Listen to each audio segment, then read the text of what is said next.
orang cadangan. Adapun nama-nama hasil seleksi tersebut sesaat lagi akan disampaikan. Penetapan 7 anggota Komisioner Komisi Independen Pemilih atau KIP Aceh periode 2023 hingga 2028 oleh DPRA sudah sesuai dengan prosedur. Calon anggota pun sudah melalui berbagai tahapan penyeleksian fit and proper test. 7 anggota Komisioner KIP Aceh yang ditetapkan pada sidang paripurna Senin kemarin adalah Iskandar Agani, Saiful, Agusni, Muhammad Sayuni, Hendra Darmawan, Ahmad Mirza Safwadi, dan Khairunisa.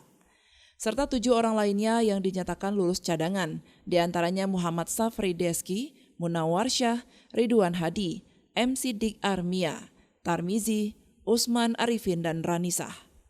Juru bicara Komisi 1 DPRA, Iskandar Usman Arfarlaki mengatakan penjaringan anggota Komisioner KIP Aceh tersebut semua berjalan lancar dan sesuai dengan prosedur, standar dan norma yang ada dan berpedoman kepada Kanun Nomor 6 Tahun 2018.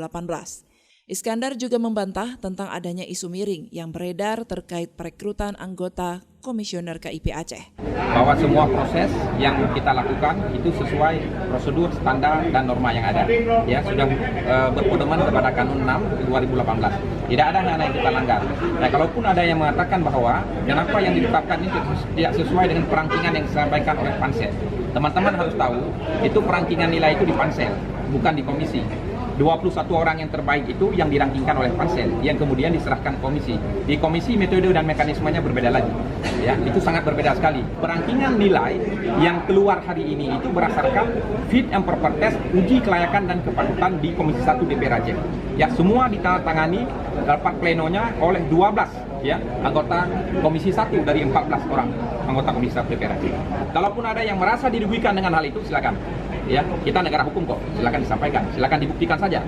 Ya, kalau mengatakan misalnya ini bermacam, ini begitu, itu hanya isu dan sangat lazim dalam hal-hal seperti ini itu terjadi. Ya, toh kami juga berjalan dengan baik dengan sempurna. Banyak teman-teman lain-lain bisa di cross check kok di Komisi 1. Ya, saat fit and proper test, semua personil yang ikut sudah ditanyakan juga oleh teman-teman anggota Komisi 1. Ini kabar di luar ada nggak seperti ini? Mereka sudah jawab tidak ada. Karena secepat mungkin ini untuk menghindari KPU pusat itu jangan juga terlalu lama mengambil alih KPU Provinsi Aceh. Selanjutnya, ketujuh nama anggota Komisioner KIP yang telah ditetapkan akan disampaikan ke KPU untuk kemudian dapat di-SK-kan dan dilantik. Dari Banda Aceh, Lala Nurmala melaporkan untuk Puja TV Aceh.